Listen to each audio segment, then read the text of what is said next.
Hello my dears, നമുക്കിന്ന് 10ാം ക്ലാസ്സിലെ സമാന്തര ശ്രേണികൾ എന്ന ചാപ്റ്റർ ഒന്ന് പഠിക്കാം. അപ്പോൾ നമ്മൾ കഴിഞ്ഞ ക്ലാസ്സുകളിലൊക്കെ എന്താണ് ശ്രേണികൾ എന്ന് പഠിച്ചു അല്ലേ? അപ്പോൾ ഇനി നമുക്ക് സമാന്തര ശ്രേണികൾ എന്താണെന്ന് പഠിക്കണം. അതിന് വേണ്ടി നമുക്ക് കുറച്ച് ശ്രേണികൾ എഴുതാം. അപ്പോൾ നമുക്കിപ്പോൾ കുറച്ച് ശ്രേണികൾ എഴുതുകയാണെങ്കിൽ 2ൽ തുടങ്ങിയിട്ട് ഇപ്പോൾ നമ്മൾ ഇരട്ട സംഖ്യകൾ നമ്മൾ എങ്ങനെ എഴുതാം? 2, 4, 6, 8, 10 ഇങ്ങനെ എഴുതും നമ്മൾ ഇരട്ട സംഖ്യകൾ അല്ലേ. ഇനി നമ്മളോട് ചോദിക്കുകയാണ് ഒറ്റ സംഖ്യകൾ എഴുതാൻ പറയുകയാണെങ്കിൽ നമ്മളിങ്ങനെ എഴുതാം 1, 3, 5, 7, 9 ഇങ്ങനെ നമുക്ക് ഒറ്റ സംഖ്യകൾ എഴുതാം. അപ്പോൾ ഇവിടെ നോക്കുകയാണെങ്കിൽ ഫസ്റ്റ് നമ്മൾ ഇരട്ട സംഖ്യകൾ എഴുതിയത് നമുക്കിനി അടുത്ത നമ്പർ നമുക്ക് ഏതാണെന്ന് അറിയാം അല്ലേ. 10 കഴിഞ്ഞാൽ പിന്നെ 12 നമുക്കറിയാം, 12 കഴിഞ്ഞാൽ പിന്നെ 14 നമുക്കറിയാം ആണല്ലോ. ഇനി ഇവിടെ ആണെങ്കിലും ഈ 1, 3 ഇങ്ങനെ ഒറ്റ സംഖ്യകളിൽ 7 കഴിഞ്ഞാൽ 9 നമുക്കറിയാം, 9 കഴിഞ്ഞാൽ 11 അറിയാം, 11 കഴിഞ്ഞാൽ 13 അറിയാം. അത് നമുക്ക് എങ്ങനെ കിട്ടി? നമുക്കറിയാം ഇവിടെ തൊട്ടടുത്ത സംഖ്യയോട് 2 ഇങ്ങനെ കൂട്ടി വരികയാണ് അല്ലേ. ഈ 2നോട് 2 കൂട്ടിയപ്പോൾ 4 കിട്ടി, 4നോട് 2 കൂട്ടിയപ്പോൾ 6 കിട്ടി. ഇങ്ങനെ 2 നമ്മളിങ്ങനെ ആഡ് ചെയ്ത് വരെ കൂട്ടി വരുമ്പോൾ നമുക്ക് അടുത്ത നമ്പർ കിട്ടും. ഇവിടെ തന്നെ 2 കൂട്ടും, 1ലൂടെ 2 കൂട്ടുമ്പോൾ 3 കിട്ടും, 3ലൂടെ 2 കൂട്ടുമ്പോൾ 5 കിട്ടും. ഇങ്ങനെ തൊട്ടടുത്ത സംഖ്യ കിട്ടാൻ നമ്മളിവിടെ എന്താ ചെയ്തത്? നമ്മളിവിടെ 2 ഇങ്ങനെ കൂട്ടിയാൽ മതി അല്ലേ. അപ്പോൾ ഇവിടെ എന്താണ് ഇവിടെ പ്രത്യേകത? ഇവിടെ ഈ ഒരു ശ്രേണിയാണ് നമുക്ക് പറയാം ഇത് 2ൽ തുടങ്ങി 2 കൂട്ടി വരിക എന്ന് പറയാം. അപ്പോൾ ഇവിടെ ആണെങ്കിൽ നമുക്ക് പറയാം ഇത് 1ൽ തുടങ്ങി 2 വീതം ഇങ്ങനെ കൂട്ടി വരിക എന്ന് പറയാം അല്ലേ. ഇനി നമുക്ക് ഈ ഒരു എണ്ണൽ സംഖ്യകൾ നമ്മളിങ്ങനെ എഴുതാം. 1, 2, 3, 4, 5 ഇങ്ങനെ എഴുതാം. ഈ എണ്ണൽ സംഖ്യകൾ നമുക്ക് പറയാം. ഇവിടെ അടുത്ത നമ്പർ നമുക്ക് ഈ സൈഡ് നമുക്ക് പറയാൻ പറ്റും അടുത്തത് 6 ആണെന്നല്ലേ. അതെങ്ങനെ നമുക്ക് കിട്ടിയത്? ഇവിടെ നമ്മൾ 1 വീതം ഇങ്ങനെ 1ൽ തുടങ്ങിയിട്ട് 1 ഇങ്ങനെ കൂട്ടി വരുമ്പോൾ നമുക്ക് എണ്ണൽ സംഖ്യകൾ കിട്ടി. ഇനി ഈ എണ്ണൽ സംഖ്യയുടെ പകുതി എടുക്കണം. 1ൻ്റെ പകുതി എത്രയാണ്? 1/2 അല്ലേ. 1/2 നമ്മളിങ്ങനെ എഴുതാം. 2ൻ്റെ പകുതി എത്രയാണ്? 1. 3ൻ്റെ പകുതി എത്രയാണ്? 1.5. 4ൻ്റെ പകുതി എത്രയാണ്? 2. ഇനി അടുത്തതാണ് ഈ നമുക്ക് അറിയാം അത് 2.5ആണ്. 5ൻ്റെ പകുതി 2.5ആണ്. അല്ലെ അടുത്തത് അങ്ങനെ നമുക്ക് ഇങ്ങനെ 3, അടുത്തത് 3ആണ്. അടുത്തത് 3.5 നമുക്കറിയാം. കാരണം എന്താണ് ഇവിടെ നമ്മൾ അരയുടെ തുടങ്ങിയിട്ട് അര ഇങ്ങനെ കൂട്ടി 1/2 അല്ലെങ്കിൽ അര ഇങ്ങനെ കൂട്ടി വരുമ്പോൾ നമുക്ക് മനസ്സിലായി എന്താണ് ഇത് ഇങ്ങനെ അടുത്ത ഏത് നമ്പർ നമുക്ക് വേണമെങ്കിൽ എഴുതാൻ പറ്റും. മനസ്സിലായോ? അപ്പോൾ ഇനി അപ്പോൾ നമുക്ക് ഇതൊക്കെ എന്താണ്? ഇതൊക്കെ സമാന്തര ശ്രേണികളാണ്. അപ്പോൾ നമുക്ക് സമാന്തര ശ്രേണികൾ നമുക്ക് എങ്ങനെ പറയാം? അവർ ഒരു സംഖ്യയിൽ നിന്ന് തുടങ്ങി ഒരേ സംഖ്യ തന്നെ വീണ്ടും ഇങ്ങനെ കൂട്ടി കിട്ടുന്ന ശ്രേണി നമുക്ക് സമാന്തര ശ്രേണികൾ അല്ലെങ്കിൽ അരിത്തമെറ്റിക് സീക്വൻസ് എന്ന് പറയും. എന്താണ്? ഒരു സംഖ്യയിൽ തുടങ്ങി ഒരേ സംഖ്യ കൂട്ടുക. ഇവിടെ 2ൽ തുടങ്ങി 2 കൂട്ടി, ഇവിടെ 1ൽ തുടങ്ങി 1 കൂട്ടി, ഇവിടെ 1ൽ തുടങ്ങി 1 ഇവിടെ 1ൽ തുടങ്ങിയിട്ട് 2 കൂട്ടി, ഇവിടെ 1ൽ തുടങ്ങി 1 കൂട്ടി, ഇവിടെ അരയിൽ തുടങ്ങിയിട്ട് അര കൂട്ടി. അപ്പോൾ ഇവരൊക്കെ എന്താണ്? ഇവരൊക്കെ സമാന്തര ശ്രേണികളാണ്. മനസ്സിലായോ? അപ്പോൾ സമാന്തര ശ്രേണികൾ എന്താ മനസ്സിലായോ? അപ്പോൾ ഈ സമാന്തര ശ്രേണികൾക്ക് നമുക്ക് ഇതിൽ ഓരോ നമ്പേഴ്സ് നമുക്ക് എന്താ പറയുക? നമ്മൾ ഇംഗ്ലീഷിൽ പറയാൻ ടേംസ് എന്ന് പറയും. അപ്പോൾ അല്ലെങ്കിൽ നമ്മൾക്ക് പറയും പദങ്ങൾ. ഇതിൽ 1-ാം പദം, ഇത് 2-ാം പദം, ഇത് 3-ാം പദം. അപ്പോൾ നമ്മൾ സമാന്തര ശ്രേണിയിലെ ഓരോ സംഖ്യകളെയും നമ്മൾ പറയും പദങ്ങൾ. അപ്പോൾ ഇവിടുത്തെ ഈ ഒരു ശ്രേണിയാണ് ഇതൊരു ശ്രേണിയാണ്. ഇതിൽ 2-ാം പദം എത്ര ചോദിച്ചാൽ ഇവിടെ 2-ാം പദം 3ആണ്. ഇവിടെ 4-ാം പദം എത്ര ചോദിച്ചാൽ ഇവിടെ 4-ാം പദം 7ആണ്. മനസ്സിലായോ? അപ്പോൾ ഇനി ഇവിടെ ഒരു കാര്യം കൂടി നമുക്ക് മനസ്സിലാക്കി വെക്കാനാണ് പൊതുവ്യത്യാസം എന്ന് പറഞ്ഞാൽ ഇവിടെ ഞാൻ പറഞ്ഞു ഇവിടെ ഫസ്റ്റ് 2ൽ തുടങ്ങിയിട്ട് ഇതിലൂടെ 2 കൂട്ടുമ്പോൾ 4 കിട്ടും, 4ലൂടെ 2 കൂട്ടുമ്പോൾ 6 കിട്ടും, 6ലൂടെ 2 കൂട്ടുമ്പോൾ 8 കിട്ടും. അങ്ങനെ ഇവിടെ അപ്പോൾ നമുക്ക് മനസ്സിലായി ഈ സെക്കൻഡ് നമ്പർ തൊട്ടടുത്ത മുമ്പിൽ, അതായത് ഒരു നമ്പർ എടുത്തിട്ട് അതിന് തൊട്ട് മുന്നിൽ നമ്പർ ഇപ്പോൾ 4 എടുത്തു, അതിൻ്റെ തൊട്ട് മുന്നിൽ 2 അല്ലേ. ആ 4 2 കുറച്ചാൽ നമുക്ക് എന്ത് കിട്ടും? 2 കിട്ടിയില്ലേ. ഇനി ഇവിടെ 6 എടുക്കുകയാണെ 6ൻ്റെ തൊട്ട് മുന്നിൽ നമ്പർ ഏതാണ്? 4ആണ്. ആ 6ൽ നിന്ന് 4 കുറച്ചാൽ വീണ്ടും നമുക്ക് 2 കിട്ടി. ഇനി നമ്മുടെ 8 എടുത്തു, 8ൻ്റെ തൊട്ട് മുന്നിൽ ആരാണ്? 6ആണ്. അപ്പോൾ 8 - 6 എടുത്താൽ നമുക്ക് എന്ത് കിട്ടി? 2 കിട്ടി. അപ്പോൾ ഇവിടെ നോക്ക്, ഈ ഒന്നിന് പിറകെയുള്ള തൊട്ട് പിന്നുള്ള പദം കുറച്ചാൽ ഒക്കെ ഒരേ നമ്പർ കിട്ടും. അത് നമ്മൾ പറയും പൊതുവ്യത്യാസം. എന്താണ് പറയുക? പൊതുവ്യത്യാസം.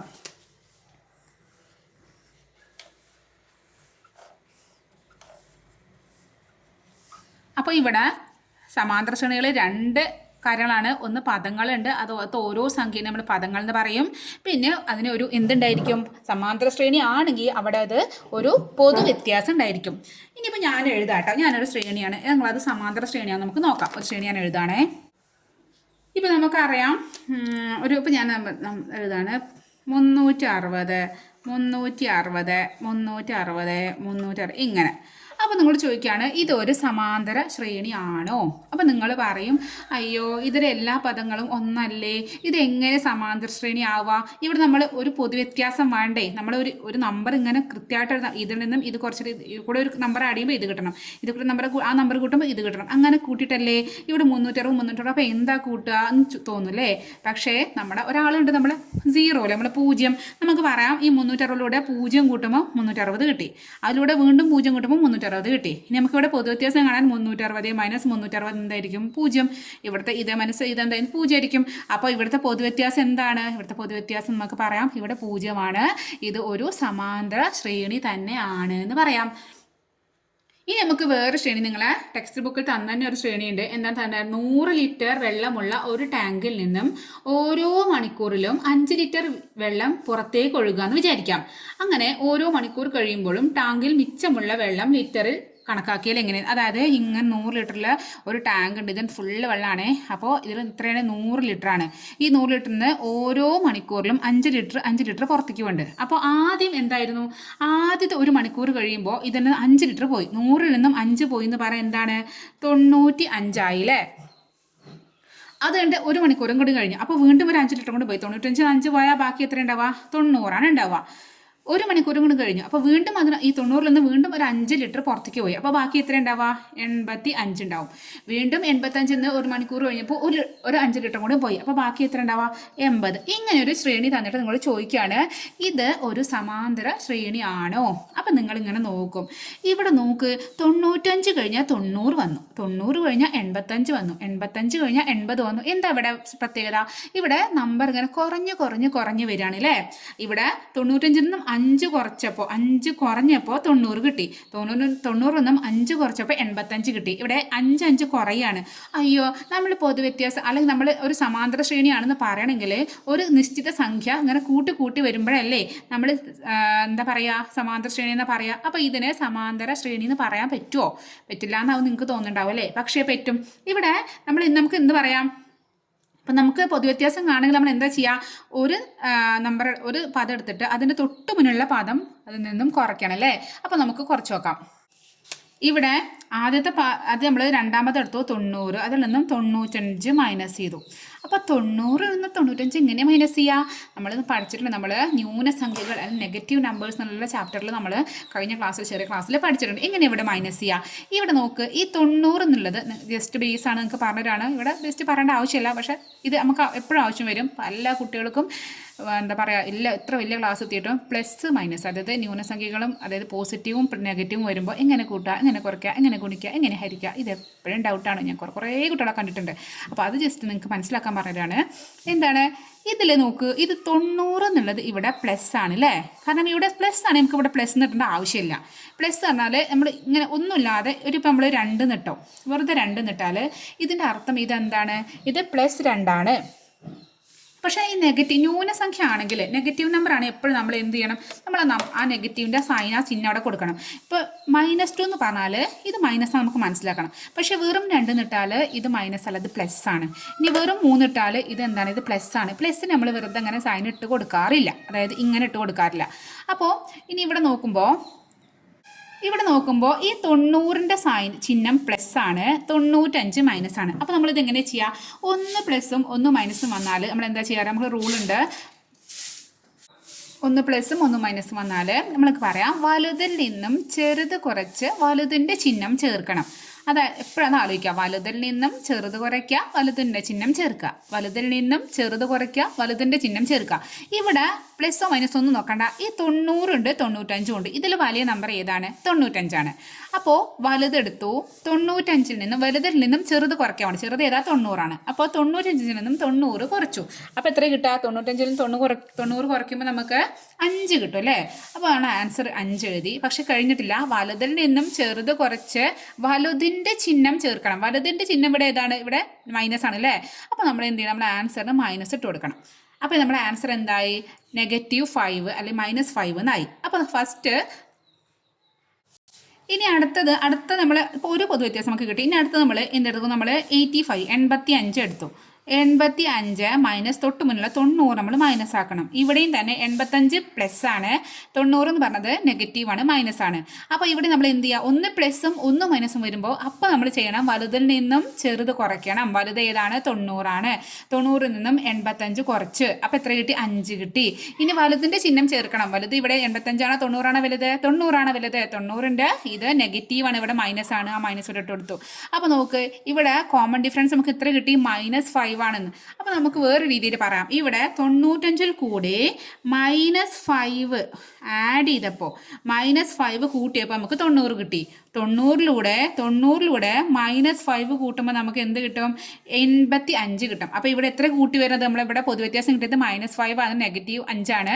അപ്പോൾ ഇവിടെ ഒരു പദത്തിനോട് അടുത്ത പദം ഏതാ കൂട്ടിയത്? -5 ഇങ്ങനെ കൂട്ടി വരുമ്പോൾ നമുക്ക് അടുത്ത നമ്പർ കിട്ടും. അപ്പോൾ ഇതും എന്താണ്? ഒരു സമാന്തര ശ്രേണിയാണെന്ന് മനസ്സിലായി. അപ്പോൾ ഒരു ശ്രേണി സമാന്തര ശ്രേണിയാണ് നോക്കാൻ നമ്മൾ എന്താ ചെയ്യുക? നമ്മൾ അവിടെ ഒരു പൊതുവ്യത്യാസം ഉണ്ടോ എന്ന് നോക്കണം. പൊതുവ്യത്യാസം എങ്ങനെ നോക്കാം? ഒരു നമ്പർ എടുത്ത് ഒരു പദം എടുത്ത് അതിന് തൊട്ട് മുന്നുള്ള പദം അതിൽ നിന്ന് മൈനസ് ചെയ്യുക. അതുപോലെ അടുത്ത ഒരു പദം എടുത്തിട്ട് അതിന് തൊട്ട് മുന്നുള്ള ഒരു പദം അതിൽ നിന്ന് കുറയ്ക്കുക. അപ്പോൾ ആ കിട്ടുന്ന എല്ലാം ഒരേ നമ്പേഴ്സ് ആണെങ്കിൽ നമുക്കത് പൊതുവ്യത്യാസങ്ങൾ ഒരേ എന്ന് കിട്ടുകയാണെങ്കിൽ തുല്യമായിട്ട് കിട്ടുകയാണെങ്കിൽ നമുക്ക് പറയാം അതൊരു സമാന്തര ശ്രേണിയാണെന്ന് പറയാം. ഇനിയിപ്പോൾ ഞാൻ വേറൊരു ശ്രേണി എഴുതാമെന്ന് വിചാരിച്ചോ. ഇപ്പോൾ ഞാൻ എഴുതാണ്. ആദ്യം 10 എഴുതി, പിന്നെ 7, 4, 1, -2 എന്നൊക്കെ എഴുതി. എന്നിട്ട് ചോദിക്കുകയാണ് ഇതൊരു സമാന്തര ശ്രേണിയാണോ? നമ്മൾ എങ്ങനെ നോക്കാം? നമ്മൾ രണ്ടാം പദം എടുത്തു. രണ്ടാം പദം എടുത്തിട്ട് അതിൽ നിന്നും ഒന്നാം പദം കുറച്ചു. അപ്പോൾ 7 - 10 നമ്മൾ നേരത്തെ ചെയ്ത പോലത്തെ 1 + 1 മൈനസ്. വലുതിൽ നിന്നും ചെറുത് കുറയ്ക്കണം. 10ൽ നിന്നും 7 കുറച്ചു, 3 കിട്ടി. വലുതിൻ്റെ ചിഹ്നം വലുത് 10 ആണ്, 10 നെഗറ്റീവാണ്, അപ്പോൾ -3 കിട്ടി.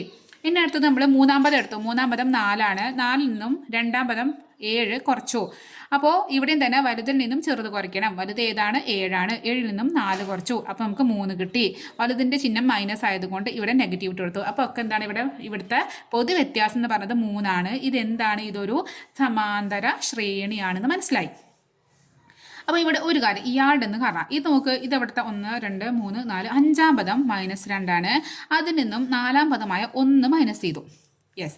അപ്പോൾ നോക്ക് ഇവിടുത്തെ കേസിൽ ഇവിടെ എന്താണ്? 1 + 1 മൈനസ് ആയിരുന്നു. അതായത് 1ൻ്റെ ചിഹ്നം പോസിറ്റീവും 1 നെഗറ്റീവും ആയിരുന്നു. പക്ഷേ ഇവിടെ നോക്ക്, ഇതും നെഗറ്റീവാണ്, ഇതും നെഗറ്റീവാണ്. അപ്പോൾ ഇങ്ങനത്തെ കേസിൽ 2 നെഗറ്റീവ് വരികയാണ്. നമുക്ക് എന്താ ചെയ്യുക? ഒന്നും ചിന്തിക്കേണ്ട. 2 നെഗറ്റീവ് ആണെങ്കിൽ 2നെ പിടിച്ചങ്ങോട്ട് കൂട്ടുക. 2നെയും പിടിച്ച് കൂട്ടുമ്പോൾ 3 കിട്ടി. എന്നിട്ട് 2 മൈനസ് അല്ലേ, ആ മനസ്സിന് ഇട്ട് കൊടുക്കുക. മനസ്സിലായോ? അപ്പോൾ ഇനിയിപ്പോൾ ഇങ്ങനെ ഒന്ന് വിചാരിച്ചോ, 2 പ്ലസ് ആണ്, അതായത് 2 പ്ലസ് ആണ്. നമുക്കറിയാം 2 + 1 3 ആണ്. നമ്മൾ ഈസി ആയിട്ട് കണ്ണും മുട്ടി എഴുതും അല്ലേ, 2 1 3 ആണെന്ന്. ഇവിടെ ഇതും പ്ലസ് ആണ്, ഇതും പ്ലസ് ആണ്. അപ്പോൾ പ്ലസ് രണ്ടും ഒരേ ചിഹ്നങ്ങളാണെങ്കിൽ, ഒരേ സെയിം സൈൻസ്, അതായത് ഒരേ ചിഹ്നങ്ങളാണ്, നമുക്ക് എന്ത് ചെയ്യാം? 2നെ പിടിച്ചാണ് കൂട്ടുക, അതാണ് ഇട്ട് കൊടുക്കുക. ആ ഏതാണോ ചിഹ്നം അത് ഇട്ട് കൊടുക്കുക. ഇവിടെ 2 പ്ലസ് ആയതുകൊണ്ട് 2 1 3 കിട്ടി. ഇത് 2 പ്ലസ് ആയതുകൊണ്ട് ഇവിടെ പ്ലസ് ഇട്ടേണ്ട ആവശ്യമില്ല. പക്ഷേ ഇവിടെ മൈനസ് ആയതുകൊണ്ട് മൈനസ് നമ്മൾ നെഗറ്റീവ് നമ്മൾ വിട്ട് കൊടുക്കാൻ പറ്റില്ല. നമ്മൾ എപ്പോഴും നെഗറ്റീവാണ് എഴുതണം. അപ്പോൾ ഇത് 2 നെഗറ്റീവാണ്, 2നെയും പിടിച്ചാണ് കൂട്ടി, ആ നെഗറ്റീവ് ഇട്ട് കൊടുത്തു. ഇവിടെ 2 പ്ലസ് ആണ്, 2നെയും പിടിച്ച് കൂട്ടി, ആ പോസിറ്റീവ് ഇട്ട് കൊടുത്തു. മനസ്സിലായോ? അപ്പോൾ ഇവിടുത്തെ കോമൺ ഡിഫറൻസ് അല്ലെങ്കിൽ പൊതു വ്യത്യാസം നമുക്ക് കിട്ടി. എത്രയാണ്? -3 അല്ലെങ്കിൽ -3 ആണ് ഇവിടുത്തെ കോമൺ ഡിഫറൻസ് അല്ലെങ്കിൽ പൊതു വ്യത്യാസം. അപ്പോൾ എങ്ങനെയാണ് ഒരു സമാന്തര ശ്രേണി എങ്ങനെയാണ് കണ്ടുപിടിക്കുക? ഇപ്പം ഞാൻ വേറൊരു ശ്രേണി ജസ്റ്റ് എഴുതാട്ടോ. അതായത് ഇപ്പോൾ ഞാൻ എഴുതാണ് 2 3 5 6. ഈ ഒരു ശ്രേണി സമാന്തര ശ്രേണിയാണെന്ന് നിങ്ങൾ ചോദിക്കുകയാണ്. അപ്പോൾ നിങ്ങൾ എന്ത് ചെയ്യും? ആദ്യം രണ്ടാമത് എടുത്തു 3, 3ൽ നിന്നും ഒന്നാം പദം മൈനസ് ചെയ്തു, കുറച്ചു. 3 - 2, 3ൽ നിന്നും 2 പോകുമ്പോൾ 1 കിട്ടി. അടുത്തത് മൂന്നാം പദം 5, 5ൽ നിന്നും രണ്ടാം പദം കുറച്ചു. അപ്പോൾ 5ൽ നിന്നും 3 കുറയ്ക്കുമ്പോൾ 2 കിട്ടി. അപ്പോൾ തന്നെ നോക്കി ഇവിടെ പൊതു വ്യത്യാസം 1ൻ്റെ 1ഉം 1ൻ്റെ 2ഉം ആണ്. അപ്പോൾ ഇതെന്തല്ല? ഇതൊരു സമാന്തര ശ്രേണിയല്ല. എപ്പോഴും പൊതുവ്യത്യാസം എന്തായിരിക്കണം? തുല്യമായിട്ട് കിട്ടണം. എങ്കിൽ മാത്രമേ നമുക്ക് ഇതിനെ ഒരു സമാന്തര ശ്രേണിയാണെന്ന് പറയാൻ പറ്റുള്ളൂ. ഇനി നമുക്ക് പേജ് നമ്പർ 13 ഒരു 3 ക്വസ്റ്റ്യൻസ് വന്നിട്ടുണ്ട്. അതിൽ ഒന്നാമത്തെ ചോദ്യം നോക്കാം. എന്താണ് ഒന്നാമത്തെ ചോദ്യം? ചുവടെ പറഞ്ഞിരിക്കുന്ന ശ്രേണികൾ ഓരോന്നും സമാന്തര ശ്രേണിയാണോ എന്ന് തീരുമാനിക്കുക. കാരണം എഴുതണം. സമാന്തര ശ്രേണിയാണെങ്കിൽ പൊതുവ്യത്യാസവും എഴുതണം. അതിൽ ഒന്നിൽ കുറേ ക്വസ്റ്റ്യൻസ് ഉണ്ട്. ഒന്നിൽ ഫസ്റ്റ് ക്വസ്റ്റ്യൻ ആണ്. എന്താണ്? 4 കൊണ്ട് ഹരിച്ചാൽ 1 മിച്ചം വരുന്ന സംഖ്യകൾ. 4 കൊണ്ട് ഹരിച്ചാൽ 1 മിച്ചം വരണം അല്ലേ? അപ്പം നമ്മൾ എന്ത് ചെയ്തു? അപ്പം നമ്മൾക്ക് ആദ്യം ശ്രേണി ഏതാണെന്ന് കണ്ടുപിടിക്കണം. നമ്മൾ കഴിഞ്ഞ ക്ലാസ്സിൽ ഇതിന് മുമ്പുള്ള ക്ലാസ്സിൽ നമ്മൾ 3 കൊണ്ട് ഹരിച്ചാൽ 1 മിച്ചം വരുന്ന ശ്രേണിയൊക്കെ നമ്മൾ കണ്ടുപിടിച്ചിരുന്നു. അത് കണ്ടുപിടിച്ചവർക്ക്, അത് മനസ്സിലായവർക്ക് ഇവിടെ സിമ്പിളായിട്ട് ഈസിയായിട്ട് എഴുതാം. അത് കാണാത്തവരൊന്ന് പോയി കണ്ടാൽ ശരിക്കും മനസ്സിലാവും കേട്ടോ. നമുക്ക് ശരിക്കും ഇനി ഇപ്പോൾ ഒന്ന് സിമ്പിളായിട്ട് നിങ്ങൾക്ക് പറയുകയാണെങ്കിൽ നമുക്ക് ആദ്യമൊക്കെ എണ്ണൽ സംഖ്യകൾ എഴുതാം. 1 2 3 4 5 6 7 8 9 10 11 12 ഇങ്ങനെ പോട്ടോ. അപ്പോൾ ഇതുവരെ എഴുതി. ഇനി ഇതുകൊണ്ട് 4ൻ്റെ എന്താണ് നോക്കേണ്ടത്? 4ൻ്റെ ഗുണിതങ്ങൾ. അതായത് 4ൻ്റെ ഗുണിതങ്ങളാണ് 4 കൊണ്ട് ഹരിച്ചാൽ അവിടെ 0 ആണ് കിട്ടുക, 0 ആണ് കിട്ടുക. 4, അതായത് 4ൻ്റെ ഗുണന പട്ടികയിൽ വരുന്നത് ഏതാണ്? 1 4, 1 8, 1 12, ഇനി അങ്ങനെ പോകും 16, അങ്ങനെ പോകും അല്ലേ? അപ്പോൾ ഇവിടെ 4ൻ്റെ ഗുണിതങ്ങൾ 4 ഉണ്ട്, 8 ഉണ്ട്, 12 ഇങ്ങനെ പോകും. ഇവരൊക്കെ 4 കൊണ്ട് 4നെ ഹരിച്ചാൽ നമുക്ക് എന്താ ഒന്ന് മിച്ചം കിട്ടുമോ? ഇല്ല. നമുക്കവിടെ ശിഷ്ടമായിട്ട് 0 കിട്ടുക. അതായത് 4/4 പറഞ്ഞാൽ 1 × 4, 4 4 മൈനസ് 0 കിട്ടുക. ഇനി 8/4 എന്ന് പറഞ്ഞാൽ 2 × 4 8, 8 നിന്ന് 4 2 × 4 8, 8 നിന്ന് 8 പോയാൽ 0. അപ്പോൾ ഇങ്ങനെയുള്ള നമ്പറിന് നമുക്ക് 0 കിട്ടുക. പക്ഷേ നമുക്ക് 0 അല്ല ശിഷ്ടം അല്ലെങ്കിൽ മിച്ചം കിട്ടണം, നമുക്ക് 1 കിട്ടണം, ശ്രേണികൾ വേണം. അപ്പോൾ നമ്മൾ എന്ത് ചെയ്യണം? നമുക്കറിയാം ഇതിൽ നിന്ന് ഇതിന്ന് ഓരോന്നും ഇങ്ങോട്ട് കൂട്ടിക്കൊടുക്കുക. 4 കൂടി 1 കൂട്ടുക, 8 കൂടി 1 കൂട്ടുക, 12 കൂടി 1 കൂട്ടുക. അപ്പോൾ നമുക്ക് എന്ത് കിട്ടും? ആദ്യത്തെ ഇവിടെ ശരിക്കും ഇവിടെ 0 നമ്മൾ എടുക്കുകയാണെങ്കിൽ 0/4 എന്ന് പറയാൻ എങ്ങനെ ചെയ്യുക? 0 × 4 പറഞ്ഞാൽ 0 തന്നെ. അപ്പോഴും നമുക്ക് ഇഷ്ടം എന്ത് കിട്ടുക? 0 കിട്ടും. നമുക്ക് വേണമെങ്കിൽ 0 ഇട്ടിട്ട് കൊടുക്കാം. അപ്പോൾ 0 കൂടി 1 കൂടി കൂട്ടുക. അപ്പോൾ നമ്മൾ 0 കൂടി 1 കിട്ടുമ്പോൾ നമ്മുടെ ശ്രേണി എങ്ങനെ വരും? 1. 4 കൂടി 1 കൂട്ടുമ്പോൾ 5, 8 കൂടി 1 കൂട്ടുമ്പോൾ 9, 12 കൂടി 1 കൂട്ടുമ്പോൾ 13. ഇങ്ങനെ നമ്മുടെ ഒരു ശ്രേണി കിട്ടും. ഈ ശ്രേണി ഇങ്ങനെ നമുക്ക് കണ്ടുപിടിക്കാം, അല്ലെങ്കിൽ വേറെ രീതിയിൽ നമുക്ക് കണ്ടുപിടിക്കാം. ഇങ്ങനെയൊക്കെ കാണുന്നത് വലിയ പാടാണ്, ഇതൊന്നും എനിക്ക് വയ്യാന്ന് പറഞ്ഞവർക്ക് എന്ത് ചെയ്യാം? നമുക്കറിയാം 4ൻ്റെ ഗുണിതങ്ങൾ എന്ന് പറഞ്ഞാൽ നമുക്ക് എങ്ങനെ എഴുതാം? 4 × n എഴുതാം. n പറഞ്ഞാൽ നമ്മൾ ഈ 1 2 3 4 ഈ നമ്പർ കേട്ടോ, 0 തുടങ്ങിയിട്ട് 1 2 3 4 നമ്പർ, അതായത് നമ്മൾ എണ്ണൽ സംഖ്യകളാണ് n. ഈ 4n ആണ് നമ്മൾ ഇത് എഴുതിയിരിക്കുന്നത്. ഇതെന്താണ്? ഇത് 4n ആണ്. അതായത് 4ൻ്റെ ഗുണിതങ്ങൾ, അതായത് 4 8 12 16 എന്നുള്ളത്. അതിലൂടെ 1 നമ്മൾ കൂട്ടിയത്. അപ്പോൾ 4n + 1 ഇതാണ് നമുക്ക് എന്ത് കിട്ടുക? ഇത് കിട്ടുക. അതായത് എന്നിൻ്റെ പകരം നമ്മൾ ആദ്യം 0 ഇട്ട് കൊടുത്തു. അപ്പോൾ എന്ത് വന്നു? 4 × 0 + 1, 4 × 0 പറഞ്ഞാൽ അത് 0 തന്നെയാണ്, +1 പറഞ്ഞാൽ അത് 1 കിട്ടി. ആദ്യത്തെ ആൾ. അടുത്തത് എന്നിൻ്റെ പകരം നമ്മൾ 1 ഇട്ട് കൊടുത്തു. അപ്പോൾ 4 × 1 + 1, 4 × 1 പറഞ്ഞാൽ 4നെ പ്ലസ് 1 കൂട്ടുമ്പോൾ 4ഉം 1ഉം കൂട്ടുമ്പോൾ 5 കിട്ടി. ഇനി ഇവിടെ എന്നിന് പകരം 2 ഇട്ട് കൊടുക്കുമ്പോൾ 4 × 2 + 1, 4 × 2 എന്ന് പറഞ്ഞാൽ എന്താണ്? 8 + 1 പറഞ്ഞാൽ 9 കിട്ടി. 9 കിട്ടും. നമുക്ക് ഇത് 1 5 9 1 5 അങ്ങനെ അടുത്ത് നമുക്ക് 13 അങ്ങനെ കിട്ടും. അപ്പോൾ നമ്മൾ ശ്രേണി കണ്ടെത്തി, പകുതി പരിപാടി കഴിഞ്ഞു. ഇനി നമുക്ക് കിട്ടിയ ശ്രേണി അതൊരു സമാന്തര ശ്രേണിയാണോ എന്ന് കണ്ടുപിടിക്കണം. സമാന്തര ശ്രേണി ആണെങ്കിൽ അവിടെ എന്താവണം? അവിടെ പൊതുവ്യത്യാസം തുല്യമാവണം അല്ലേ? അപ്പോൾ ഇവിടെ പൊതുവ്യത്യാസം കാണാൻ നമുക്ക് ആദ്യം എന്ത് ചെയ്യാം? രണ്ടാമത് എടുത്തിട്ട് അതിന് തൊട്ടുമുള്ള ഒന്നാമതും കുറയ്ക്കുക. അപ്പോൾ 5 - 1 നമുക്ക് എന്ത് കിട്ടി? 4 കിട്ടി. ഇനി അടുത്ത പദം മൂന്നാമത് എടുത്തു 9, അതിൽ നിന്നും രണ്ടാമതും കുറയ്ക്കുമ്പോൾ 9 - 5 നമുക്ക് 4 കിട്ടി. രണ്ടും നമുക്ക് സെയിം കിട്ടിയില്ലേ? ഇനി വേണം നമുക്കൊന്നുകൂടി വേണം ചെയ്യാം. 13 - 9 അത് നമുക്ക് എന്ത് കിട്ടി? 4 കിട്ടി. എല്ലാം നമുക്ക് പൊതുവ്യത്യാസം തുല്യമായത് കിട്ടിയതുകൊണ്ട് നമുക്ക് പറയാം ഈ ശ്രേണി എന്താണ്? ഒരു സമാന്തര ശ്രേണിയാണ്. അപ്പോൾ നമുക്ക് പറയാം ഇതൊരു സമാന്തര ശ്രേണിയാണ്. ഇവിടുത്തെ പൊതുവ്യത്യാസം 4 ആണെന്ന് പറയാം. ഇനി അടുത്തതായി രണ്ടാമത്തത് 4 കൊണ്ട് ഹരിച്ചാൽ 1 അല്ലെങ്കിൽ 2 മിച്ചം വരുന്ന സംഖ്യകൾ നോക്കാം. ഇപ്പം നമ്മൾ പറഞ്ഞു 4 കൊണ്ട് ഹരിച്ചാൽ 1 മിച്ചം വരുന്ന ശ്രേണി നമ്മൾ കണ്ടെത്തി. അതായത് 4n + 1. ഇതാണ് 4 കൊണ്ട് ഹരിച്ചാൽ 1 മിച്ചം വരുന്ന നമ്പേഴ്സ് ശ്രേണി. ഇനി 2 മിച്ചം വരെ നമ്മൾ എന്ത് ചെയ്യാം? 4n + 2 കൊടുക്കാം. അപ്പോൾ നമുക്ക് 4n + 2 എന്ന് കൊടുത്താൽ ഈ ശ്രേണി എന്താണ്? 4 കൊണ്ട് ഹരിച്ചാൽ 2 മിച്ചം വരുന്ന ശ്രേണിയാണ്. ഇത് 4 കൊണ്ട് ഹരിച്ചാൽ 1 മിച്ചം വരുന്നതാണ്. അപ്പോൾ ഇവിടെ വെച്ച് അല്ലെങ്കിൽ നമുക്ക് ഇവിടെ നോക്കി നമുക്ക് കിട്ടി. ഇതെന്താണ്? ഇത് നമ്മൾ 4ൻ്റെ ഗുണിതങ്ങൾ ഇങ്ങനെ എഴുതാം. 4ൻ്റെ ഗുണിതങ്ങൾ എന്താണ്? 0 4 8 12. അതിലൂടെ 1 കൂട്ടിയപ്പോൾ നമുക്ക് 1 മിച്ചം വരുന്ന ശ്രേണി കിട്ടി. ഇനി ഇതിലൂടെ നമ്മൾ 2 കൂട്ടുകയാണെങ്കിലോ ഇവിടെ +2 +2 +2 ആണെങ്കിൽ എന്ത് ചെയ്യും? 2 മിച്ചം വരുന്ന ശ്രേണി കിട്ടും. അപ്പോൾ നമുക്ക് 2 ശ്രേണി എന്ന് എഴുതാം. അത് നമുക്ക് കിട്ടിയത് ഇത് നമുക്ക് കിട്ടിയിട്ടുണ്ട്. എന്താണ്? 1, 5, 9, 13 ഇങ്ങനെ പോണ ശ്രേണിയാണ്. ഇനി അടുത്തത് ഇത് കൂടെ ഒന്നും കൂടി കൂട്ടുക. അതല്ലെങ്കിൽ അല്ലെങ്കിൽ 4ൻ്റെ കൂടെ നിങ്ങളൂടെ 2 കൂട്ടുക, അല്ലെങ്കിൽ നമുക്ക് കിട്ടി ഇത് കൂടെ ഒന്നും കൂടി കൂട്ടുക. അപ്പോൾ ഇവിടെ എന്തോ ഒന്ന് കൂട്ടുമ്പോൾ 2, അല്ലെങ്കിൽ ഇവിടെ 0ത്തിലൂടെ 2 കൂട്ടി, അപ്പോൾ 2 കിട്ടി. 4ലൂടെ 2 കൂട്ടിയപ്പോൾ 6 കിട്ടി. 8ലൂടെ 2 കൂട്ടിയപ്പോൾ 10 കിട്ടി. 12ലൂടെ 2 കൂട്ടിയപ്പോൾ 14 കിട്ടി. ഇതാണ് നമ്മുടെ ശ്രേണി. ഇനി നമ്മൾ ഈ രണ്ടിനും എന്ത് ചെയ്യും? മിക്സ് ആക്കി എഴുതണം. അതായത് നമ്മുടെ ശ്രേണിയിൽ 4 കൊണ്ട് ഹരിച്ചാൽ 1 ശിഷ്ടം വരണം, അല്ലെങ്കിൽ 1 മിച്ചം വരണം. അതും ആ നമ്പേഴ്സും വേണം, ആ സംഖ്യകളും വേണം. 4 കൊണ്ട് ഹരിച്ചാൽ 2 മിച്ചം വരണം വേണം. അപ്പോൾ ഇത് 1 മിച്ചം വരുന്നത്, ഇത് 2 മിച്ചം. ഇവരുടെ മിക്സ് ആക്കി എഴുതാം. അപ്പോൾ ആദ്യം 1, ആ 1 നമ്മളിവിടെ എഴുതി. അടുത്തത് ഇതിൽ 2 ഉണ്ട്, ആ 2നെ എഴുതി. അടുത്തത് പിന്നെ 3, 4 ഒന്നുമില്ല. ഇനി ഇതാ ഇവിടെ 5, 5ന് എഴുതി. ഈ 6ന് എഴുതി. ഈ 9ന് എഴുതി. ഈ 10ന് എഴുതി. ഈ 13ന് എഴുതി. 14. ഇതാണ് നമ്മൾ പറഞ്ഞ ഇപ്പോൾ കിട്ടിയ നമുക്ക് ശ്രേണി. ഇനി നമ്മൾ എന്താ ചെയ്യേണ്ടത്? ഈ ശ്രേണി ഒരു സമാന്തര ശ്രേണിയാണോ നോക്കണം. ഇതൊരു സമാന്തര ശ്രേണിയാണോ നോക്കാൻ നമ്മൾ എന്താ ചെയ്യുക? നമ്മൾ ഒരു പദം എടുത്തു, അതിന് തൊട്ട് മുന്നുള്ള പദം നമ്മൾ ഇതിന് കുറച്ച് നോക്കണം. അപ്പോൾ നമുക്ക് കുറച്ച് നോക്കാം. അപ്പോൾ ഇവിടെ ആദ്യത്തെ രണ്ടാമത്തെ 2ആണ്. 2ൽ നിന്നും 1 മൈനസ് ചെയ്ത് നമുക്ക് 1 കിട്ടി. ഇനി ഇവിടെ 5ആണ്. 5ന് തൊട്ട് മുന്നിൽ 2. ആ 2 നമ്മൾ മൈനസ് ചെയ്യുമ്പോൾ എന്ത് കിട്ടുക? നമുക്ക് 3ആണ് കിട്ടുക. അപ്പം തന്നെ എന്തായി? കൊളായി. ഇതൊരു സമാന്തര ശ്രേണിയല്ല, ഇവിടെ പൊതുവ്യത്യാസം ഇല്ല എന്ന് നമുക്ക് മനസ്സിലായി. അപ്പോൾ നമുക്ക് എഴുതാം, ഈ ശ്രേണി ഒരു സമാന്തര ശ്രേണി അല്ല. ഇനി ഇതിൽ മൂന്നാമത്തെ ക്വസ്റ്റ്യൻ എന്താ വരുന്നത്? എണ്ണൽ സംഖ്യകളുടെ വർഗ്ഗങ്ങൾ. അപ്പോൾ എണ്ണൽ സംഖ്യ നമുക്ക് എഴുതി നോക്കാം. 1, 2, 3, 4, 5 ഇങ്ങനെ. ഇതിൻ്റെ വർഗ്ഗം അല്ലെങ്കിൽ സ്ക്വയർ എന്ന് പറയും. വർഗ്ഗം എന്ന് പറഞ്ഞാൽ എന്താണ്? ഇതിന് ഇതേ നമ്പർ കൊണ്ട് തന്നെ ഗുണിക്കുക. അതായത് 1ന് 1 കൊണ്ട് തന്നെ ഗുണിക്കുക. അപ്പോൾ നമുക്ക് എന്ത് കിട്ടും? 1 കിട്ടും. ഇനി 2ന് 2 കൊണ്ട് ഗുണിക്കുക. അപ്പോൾ നമുക്ക് എന്ത് കിട്ടും? 4 കിട്ടും. ഇനി 3ന് 3 കൊണ്ട് ഗുണിക്കുക. അതാണ് വർഗ്ഗം. വർഗ്ഗം എന്ന് പറഞ്ഞാൽ അതേ നമ്പർ കൊണ്ട് ഗുണിക്കുക. നമ്മൾ ഇങ്ങനെ ഇടും. ഇപ്പം 2ന് ആണെങ്കിൽ 2 സ്ക്വയർ ഇങ്ങനെ മുകളിൽ 2 ഇടില്ലേ, അതായത് വർഗ്ഗം അല്ലെങ്കിൽ അതിൻ്റെ എന്താ പറയുക സ്ക്വയർ നമ്മൾ പറയും. അപ്പോൾ ഇനി 3ന് 3 കൊണ്ട് തന്നെ ഗുണിക്കുക. അപ്പോൾ 3 × 3 9 കിട്ടും. 4ന് 4 കൊണ്ട് തന്നെ ഗുണിക്കുമ്പം 16 കിട്ടും. ഇനി 5ന് 5 കൊണ്ട് തന്നെ ഗുണിക്കുമ്പോൾ 25. 6ന് 6 കൊണ്ട് തന്നെ 36. അങ്ങനെ ഇതാണ് നമ്മുടെ ശ്രേണി. ഇനി നമ്മൾ എന്ത് ചെയ്യണം? ഈ ശ്രേണി ഒരു സമാന്തര ശ്രേണിയാണോ നോക്കണം. അപ്പോൾ സമാന്തര ശ്രേണിയാണ് നോക്കാൻ നമ്മൾ എന്ത് ചെയ്യാം? ആദ്യം 4ൽ നിന്നും തൊട്ട് മുന്നിലെ നമ്പർ മൈനസ് ചെയ്തു. 4ൽ നിന്നും 1 കുറച്ചപ്പോൾ നമുക്ക് എന്ത് കിട്ടി? 3 കിട്ടി. ഇനി അടുത്തത് 9 എടുത്തു. 9ൽ നിന്നും തൊട്ട് മുന്നിലെ നമ്പർ 4ആണ്. അത് കുറച്ചപ്പോൾ നമുക്ക് എന്ത് കിട്ടി? 5 കിട്ടി.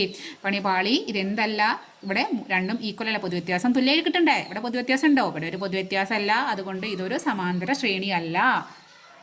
അപ്പോൾ നമുക്ക് പറയാം, ഇവിടെ പൊതുവ്യത്യാസം ഇല്ലാത്തത് കൊണ്ട് ഇതൊരു സമാന്തര ശ്രേണി അല്ല എന്ന് പറയാം.